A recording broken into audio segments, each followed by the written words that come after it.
Aceita a própria vida, buscando melhorá-la. Abraça os que te cercam, doando-lhes auxílio. Se a aprovação chegou, acata-lhes os ensinos. Ser fiel a ti mesmo. Boa noite a todos. Estamos aqui novamente, então, para refletirmos um pouquinho hoje. E o tema que nós iremos abordar hoje, então, é motivos de resignação. Está no Evangelho segundo o Espiritismo, especialmente no capítulo 5, nos itens 12 e 13. Temos também várias referências em algumas questões, de forma mais indireta, no Livro dos Espíritos, né? E uma mensagem que, no fim, será trazida do Espírito Joana de Ângeles, através da psicografia de Edivaldo Franco, que está no livro Leis Morais da Vida. Iniciando, então, a nossa reflexão de hoje, nós temos a abordagem no Evangelho segundo o Espiritismo de um item específico que nos diz motivos de resignação. Então, aqui já começa a nossa reflexão, né? Por que temos que ser resignados? Né? E, afinal, o que é ser resignado neste mundo que aqui vivemos? Então, eles trazem primeiras referências de Jesus, né? Lá no Sermão das Bem-aventuranças, uma das frases que Jesus falou foi: bem-aventurados os aflitos, pois que serão consolados. Mas o que Jesus quis dizer para nós, afinal, né? Com essas palavras? Os espíritos amigos vêm nos dizer, então, que com essas palavras, ele quis nos trazer esta compensação, né, que nós, como espíritos eternos, teremos, né, essa compensação que nos espera diante das aflições que aqui vivemos, né, os que sofrem, e a resignação, eles nos dizem aqui, que faz abençoar o sofrimento como um prelúdio da cura, então como um princípio da nossa cura. Através dos sofrimentos temos o princípio da nossa cura, parece até contraditório, né? Quando a gente pensa numa doença que o nosso corpo físico temos aqui, né? A gente pensa, mas como assim isso é o início da cura, se isso é um sofrimento? Então, com as explicações do Evangelho, a gente começa a entender o que eles quiseram nos dizer com essas reflexões. Então, eles nos dizem assim, essas palavras também podem ser traduzidas assim: deveis considerar-vos felizes por sofrerdes, visto que as dores deste mundo são o pagamento da dívida que as vossas passadas faltas vos fizeram contrair. Suportadas pacientemente na terra, essas dores vos poupam séculos de sofrimento na vida futura. Deveis, pois, sentir-vos felizes por reduzir Deus a vossa dívida, permitindo que a saudeis agora, o que vos garantirá a tranquilidade no futuro. Então, vem os espíritos amigos nos dizer que, na verdade, todos os sofrimentos que passamos aqui, e aqui há um rol tão extenso de sofrimentos, né? Todos nós bem sabemos as aflições que vivemos aqui, né? Sejam as doenças do corpo, da alma, sejam as despedidas de entes queridos, né? Muitas vezes prematuramente na nossa visão, né? Mortes que são dolorosas para nós, né? Que esses entes queridos partem e a gente às vezes não consegue entender por que a gente passa por tamanho sofrimento aqui. E tantos outros sofrimentos que aqui passamos, né? Sofrimentos na esfera do dinheiro, muitos de nós têm muitas dificuldades e não sabem como sair, né? Daquela situação difícil, daquela situação amargurada. Outros passam por momentos de aflições em família, com familiares muito difíceis, em que não sabemos como lidar, né? Como conviver em paz, em equilíbrio, diante de todas essas dificuldades que nos apresentam. E eles vêm nos dizer aqui que, na verdade, deveríamos ter esta visão mais abrangente e compreender que todas essas causas de aflições para nós aqui são, na verdade, um momento que a gente tem de resgatar, né, os nossos erros do passado. Todos nós, né, a doutrina vem nos dizer que todos nós já tivemos vivências anteriores, em outras situações, em outras vidas, aqui na Terra ou até em outros planetas, em outros locais, né? E que nessas vivências nos comprometemos muitas vezes com as condutas, né, com a forma como agimos. Pensemos lá no tempo dos bárbaros, né, nos tempos das grandes guerras, quantas coisas vivemos, quantas maldades praticamos, como espíritos encarnados lá naquela época. Então, temos grandes oportunidades aqui de resgatar todo este passado cheio de faltas, né, cheio de erros, de equívocos. E Deus, na sua infinita bondade, Ele nos dá essas oportunidades, então, para a gente, além de resgatar, né, de melhorar aquilo que a gente fez de errado, da gente crescer, da gente evoluir como espírito eterno. Então, ele nos dá, fazendo essa comparação, né, uma oportunidade de pagar uma dívida, né, como se fôssemos credores, né, fôssemos devedores, né, e estivéssemos pagando a nossa conta, acertando a nossa conta com aquele credor antigo. Eles ainda fazem essa comparação, né, ainda sobre a questão da dívida, dizendo assim, ó, no próprio Evangelho segundo o Espiritismo, que o homem que sofre é semelhante a um devedor de grande soma, então a nossa dívida é alta, né? A quem o credor dissesse, se me pagares hoje mesmo a 100ª parte, darei a quitação do resto e ficarás livre. Senão, vou perseguir-te até que pagues o último centavo. O devedor não ficaria feliz de submeter-se a todas as privações para se livrar da dívida, pagando somente a 100ª parte da mesma? Em vez de queixar-se do credor, não lhe agradeceria? Então, pensemos nessa situação hipotética aqui que eles nos trazem, né? Se fosse uma grande dívida e alguém dissesse, né, eu devo 1.000, e alguém dissesse, não, se tu me pagar hoje R$200, tá tudo certo e a tua dívida tá perdoada, né? Nós não daríamos o máximo, íamos lá arrumar aquele dinheiro de qualquer forma, porque todo o resto estaria quitado com aquele pagamento, né? Esse simbolismo é só para a gente entender que a aflição, por mais difícil que ela possa parecer, ela ainda é branda perante aquilo que nós teríamos que pagar, né? Aquilo que nós teríamos que resgatar do nosso passado. Então, por mais dificultosa que possa ser a provação que a gente passa aqui, ela está sendo esse pagamento de forma mais rápida, né, de uma grande dívida. Então, tá os sentidos das palavras, bem-aventurados os aflitos, pois que serão consolados. Eles nos dizem que, então, são felizes, né, bem-aventurados, porque se quitam e porque, depois de se haverem quitado, estão livres. Se, porém, o homem, ao quitar-se de um lado, endivida-se de outro, jamais poderá alcançar a sua libertação.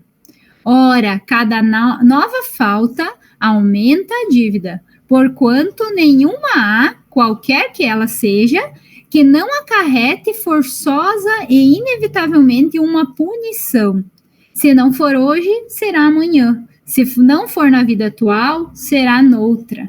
Então, aqui eles nos dão um alerta. Além de passarmos por essas aflições que temos que vivenciar aqui na Terra, devemos passar por elas da melhor forma possível, né? Sem xingar Deus, né, espraguejar, né, quanto àquela aflição que estamos passando, e nem praticando outras faltas para corrigir aquela falta.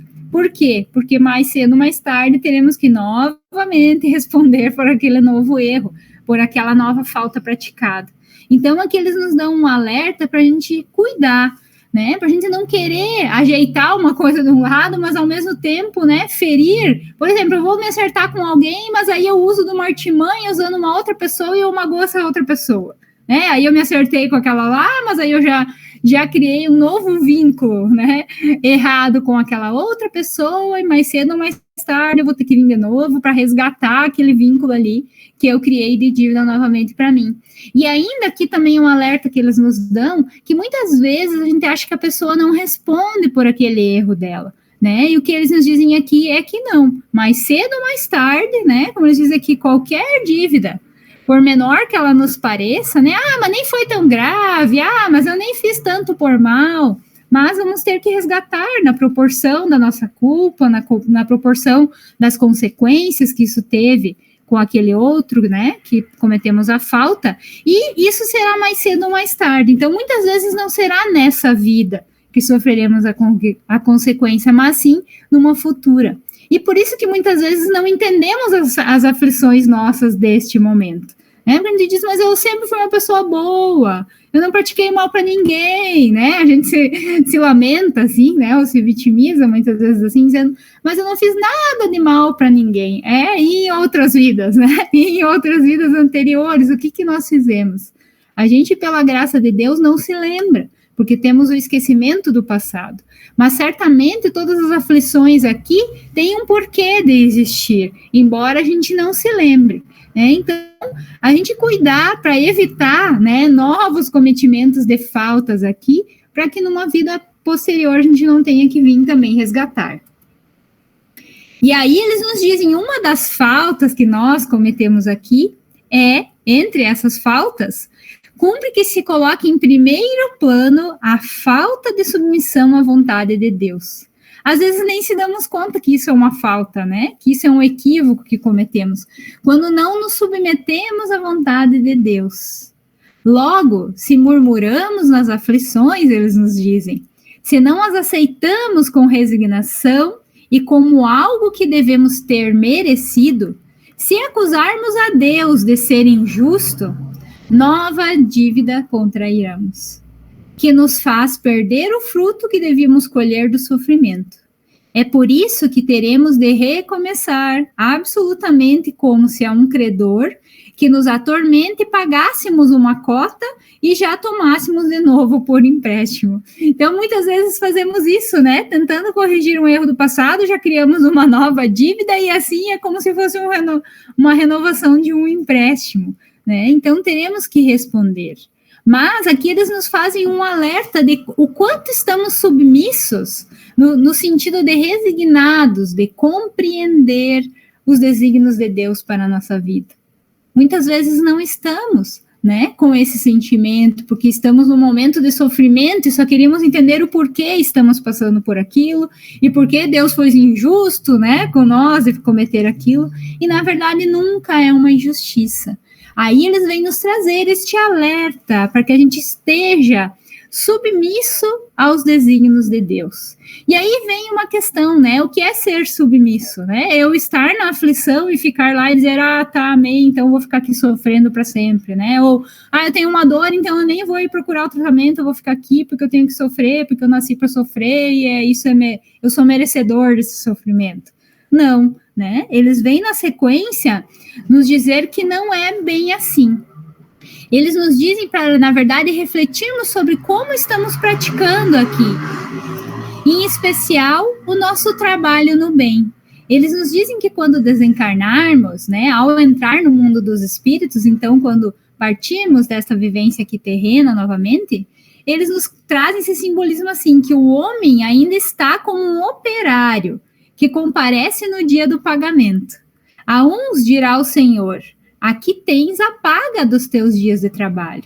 Aos outros, aos venturosos da terra, aos que hajam vivido na ociosidade, que tiverem feito consistir a sua felicidade em satisfações de amor próprio e nos gozos mundanos, o Senhor nos dirá, nada vos toca, pois que recebeste na terra o vosso salário.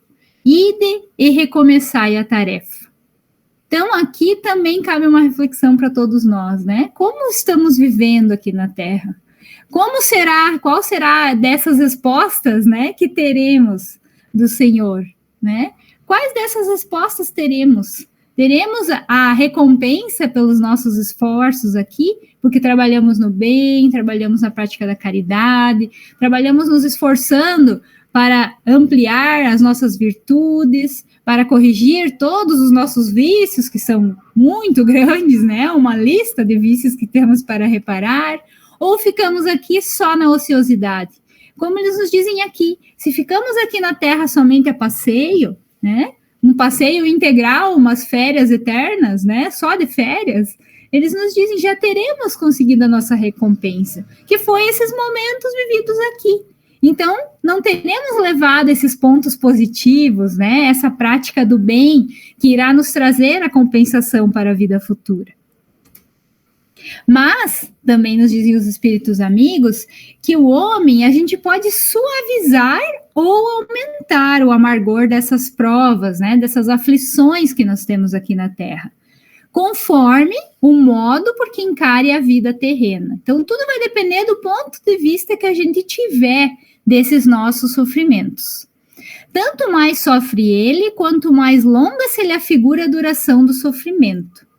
Ora, eles nos dizem, aquele que a encara, né, a vida, pelo prisma da vida espiritual, apanha num golpe de vista a vida corpórea. Ele a vê como um ponto no infinito, compreende-lhe a brevidade e reconhece que esse penoso momento passará bem depressa. A certeza de um próximo futuro mais feliz o sustenta e anima, e longe de se queixar, agradece ao céu as dores que os fazem avançar. Então, estamos tendo esta visão dos nossos sofrimentos? Essa seria a visão ideal que nós deveríamos ter, né? Diante das aflições que vivenciamos aqui, das amarguras, tendo essa compreensão de que a vida vai continuar e que esse momento de aflição, por mais difícil que ele nos pareça no momento em que está sendo vivenciado, né, ele vai ser só mais uma página nesse nosso grande livro das existências, né? E é um momento curto diante de todas as existências e todas as vivências que temos pela frente. Quando a gente relativiza isso, tendo com base essa vida futura que nos espera, como eles dizem aqui, um próximo futuro mais feliz, que certamente virá à medida que formos evoluindo, a gente consegue se consolar um pouco mais, né? Consegue ser mais branda aquela provação pela qual estamos passando. Mas também, contrariamente, podemos agir a esse posicionamento e podemos ver a vida somente baseada aqui na vida corporal, né? Como se fosse só esse momento aqui, que quando a gente desencarne acabou a vida, né? Sem essa visão de uma vida futura. E aí sim, se assim vivermos, daremos um valor muito mais significativo no sentido de peso a esse sofrimento que estivermos vivendo. É como eles nos dizem aqui, parece ser interminável, né? Aqueles sofrimentos que a gente diz assim, isso não termina mais, é porque a gente está focando demais naquele problema, naquela dificuldade, neste mundo aqui material. E aí a dor vai nos oprimir, como eles dizem aqui, com todo o seu peso. É aquele sofrimento que nos derruba, né? E a gente não tem, parece, aparentemente mais forças para se levantar. E aí eles continuam nos dizendo no Evangelho que daquela maneira que considerar a vida, resulta então ser diminuída a importância das coisas deste mundo e sentir-se compelido o homem a moderar os seus desejos, a contentar-se com sua posição, sem invejar a dos outros, a receber atenuada a impressão dos reveses e das decepções que experimente. Então, quantas aflições que passamos aqui, e que muitas vezes é aquele que a gente chama, né, no ditado popular, um tempestade em copo d'água que a gente faz, né? Nem era para tanto exagero, né, mas a gente faz daquilo um fato extraordinário, a gente se rebela, a gente grita, a gente se desespera, né? Então, não é necessário isso, desde que consigamos manter em nós essa calma, essa fé na vida futura, esta visão mais abrangente. E é algo que também não conquistamos do dia para a noite, né? Nós sempre dizer, mas então eu sei. Não, eu tenho que realmente vivenciar isso, entender dentro de mim verdadeiramente, acreditar nisso, né? Que a vida continua, que momentos felizes virão, que essa função é necessária para mim, que eu já vou passar, né? Como o Chico Xavier nos disse, tudo passa. Os momentos felizes, mas os difíceis também. Então, tendo esta certeza em nosso coração, né, sem invejar quantas aflições nós temos, porque muitas vezes a gente está invejando a vida do outro, né? A gente vê aquela vida perfeita lá do outro, do vizinho, do amigo, daquele que a gente vê na TV, né? E parece tudo tão perfeito, parece ser uma vida tão fácil. E a gente diz, mas por que caminho não é assim, né?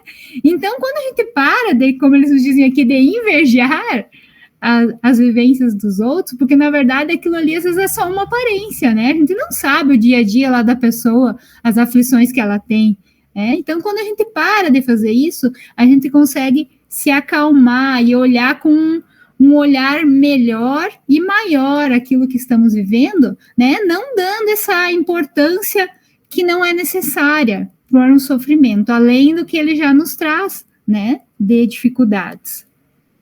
Então, quando a gente tem essa visão mais ampla, eles nos dizem, desta fé, desta certeza, o homem tira uma calma. E aí vem a resignação, né? Junto com esta calma.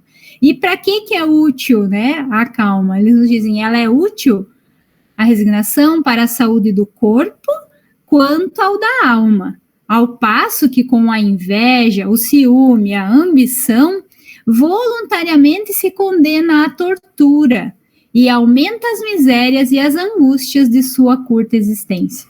Então, muitas aflições são provocadas por nós mesmos, né? Nós mesmos criamos aflições das quais não era necessário passarmos, mas muitas vezes estamos movidos por esses sentimentos ruins, né? O ciúme, a inveja, a ambição, e aí a gente, né, extrapola tudo e passa por cima de todo mundo, né? E aí a gente cria novas aflições para nós mesmos, novas coisas para resgatarmos num futuro.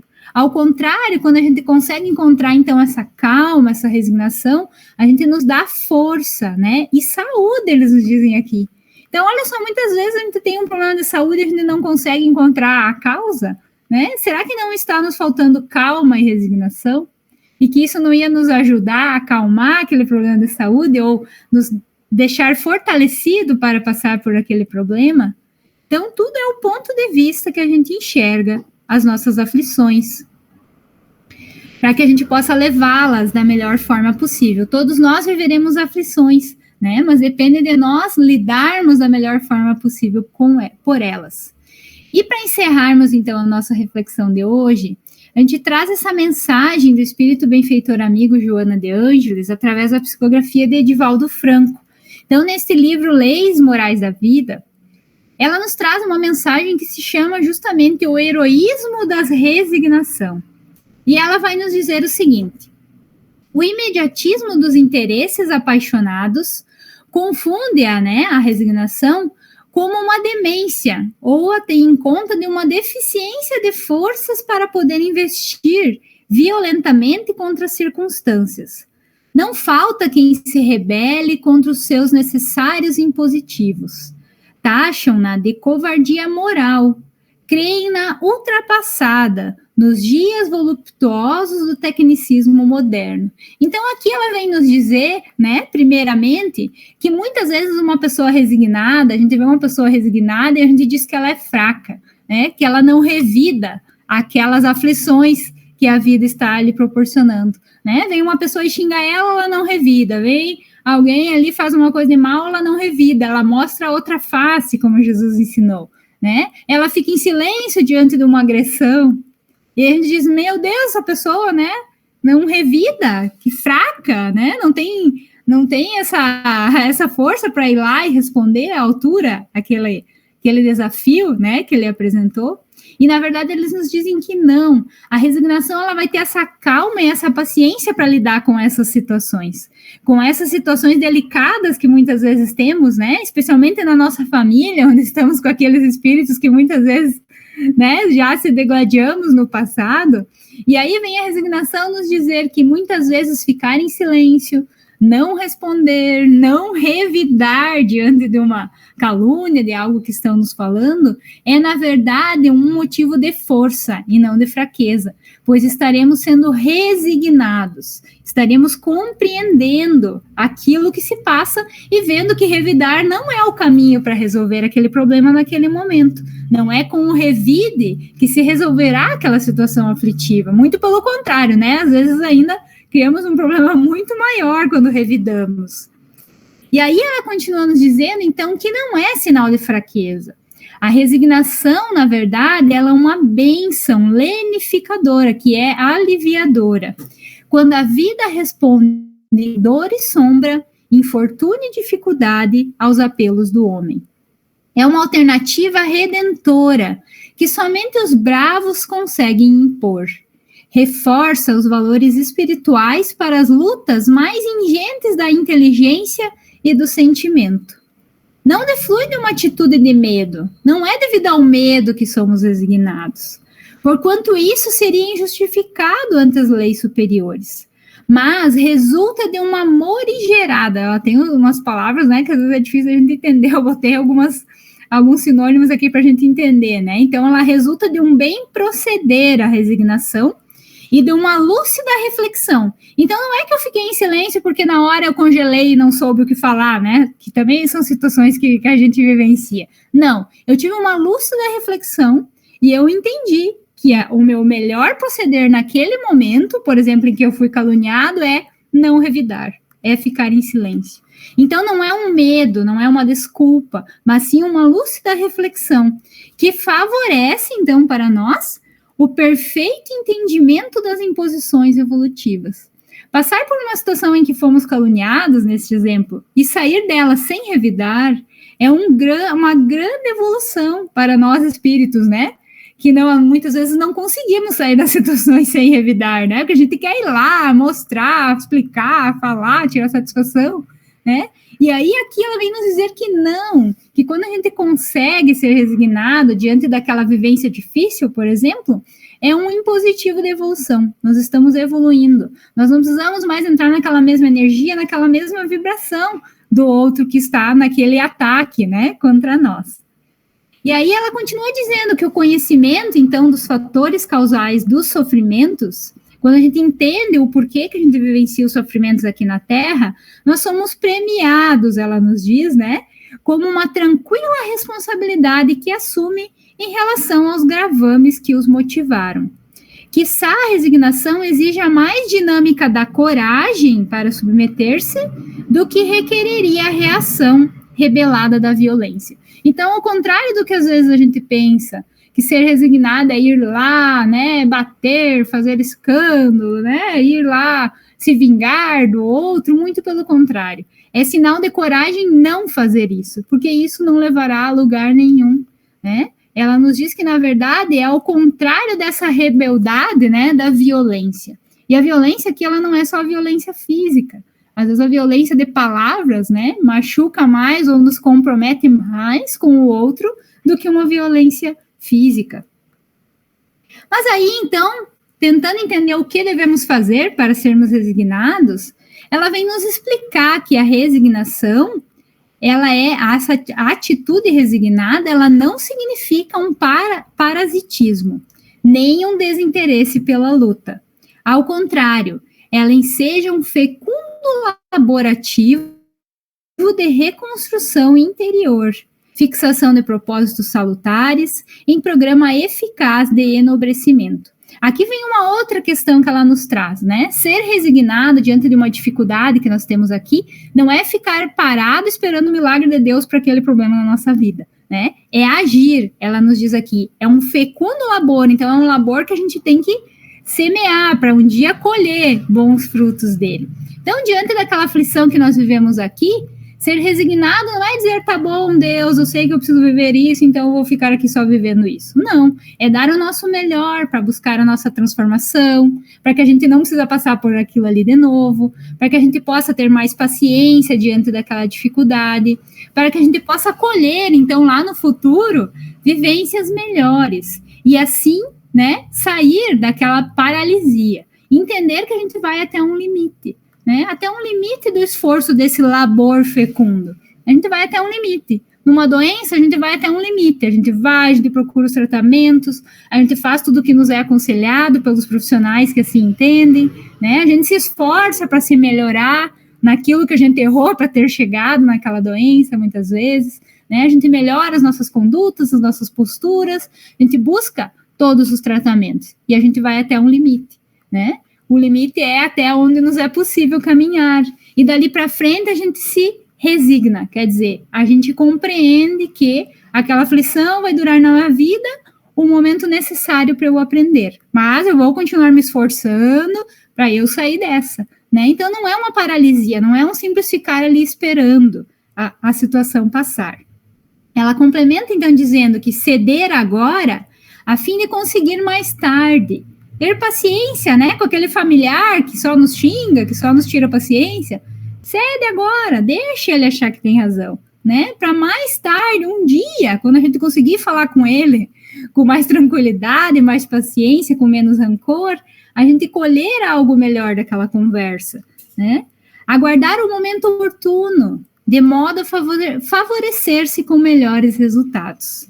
Reagir pela paciência e mediante a confiança imbatível em Deus, apesar do quanto conspire aparentemente contra.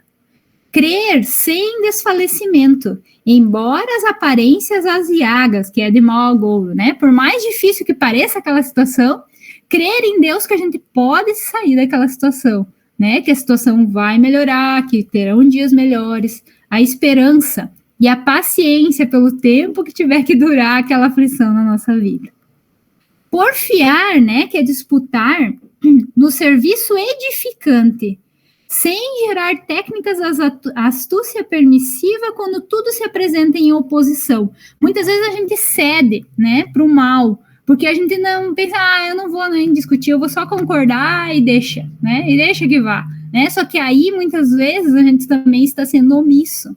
E não é isso que ela nos diz aqui, não é para nos dar essa permissão para que o mal se instaure, somente porque a gente não quer, né, entrar em conflito. A gente pode usar, né, dos meios educados, dos meios legais, da forma da conversa amiga, da paciência, mas mesmo assim, não dar ok para situações irregulares, né, ou para situações que às vezes alguém nos envolva em praticar um mal para uma outra pessoa. Então, é esse equilíbrio em como agir, como silenciar, como aguardar, mas sempre com com esta confiança em Deus, que o comando de tudo está nas mãos de Deus. Finalizando, então, ela nos diz, manter-se na alegria, não obstante sofrendo ou incompreendido, abandonado ou vencido. Expressa os triunfos da resignação no homem consciente dos objetivos reais da existência na Terra. O metal, em altas temperaturas, funde-se. O rio caudaloso na planície espalha-se. A semente no solo adubado transforma-se. O cristão ativo na construção do testemunho resigna-se. A própria reencarnação é um ato de submissão. Quanto à desencarnação, desde que ocorra, independente da vontade do aprendiz, que se deve resignar às exigências superiores da evolução. Resignação, por conseguinte, ela assim finaliza. É uma conquista da não violência do espírito, que supera suas paixões e impulsos vis, a fim de edificar-se e triunfar sobre a si mesmo, e, em consequência, sobre os fatores negativos que lhes obstaculam o avanço libertador. Então, a resignação também é um aprendizado, né? Também é uma qualidade que temos que adquirir, e aos poucos temos que nos propor a, assim, adquirir e ampliar ela na nossa vida. Pois, como ela nos diz aqui, somente assim iremos triunfar, né? E passar por cima, superar esses nossos impulsos, né? De reagir com violência, de reagir já lá na hora para tirar satisfação, né? E assim nós vamos avançando, buscando essa nossa libertação como espíritos. Então, essas eram as bibliografias de hoje. Eu agradeço a todos pela atenção da reflexão de hoje, que a gente possa continuar refletindo sobre esse tema, né? E aceitando aí os desafios que nos são propostos na vida para a gente trabalhar a resignação em nós, né? Então, agora eu convido a todos para a nossa oração de encerramento de hoje. Aceita a própria vida, buscando melhorá-la. Abraça os que te cercam, doando-lhes auxílio. Se a provação chegou, acata-lhes os ensinos. Ser fiel a ti mesmo, serve, segue e não temas, nada exijas, trabalha, não condenes, constrói. Se te aceitas como és, Deus te fará feliz.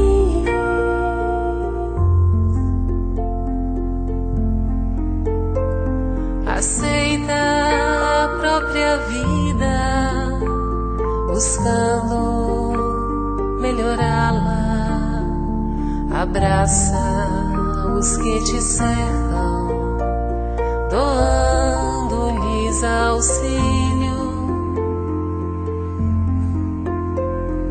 Se a provação chegou, acata-lhes os ensinos, sê fiel a ti mesmo, serve, segue e não temas, nada exijas, trabalha, não condenes, constrói, se te aceitas como és, Deus te fará feliz, muito feliz.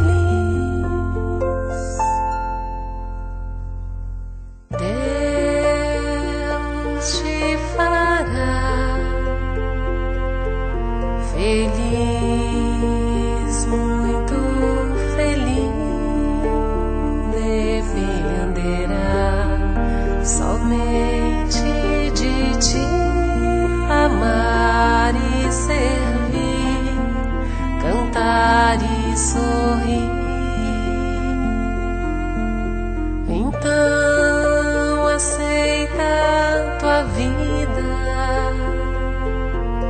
segue em paz teu caminho. Agora será contigo buscar a alegria e andar sorrindo. Aceita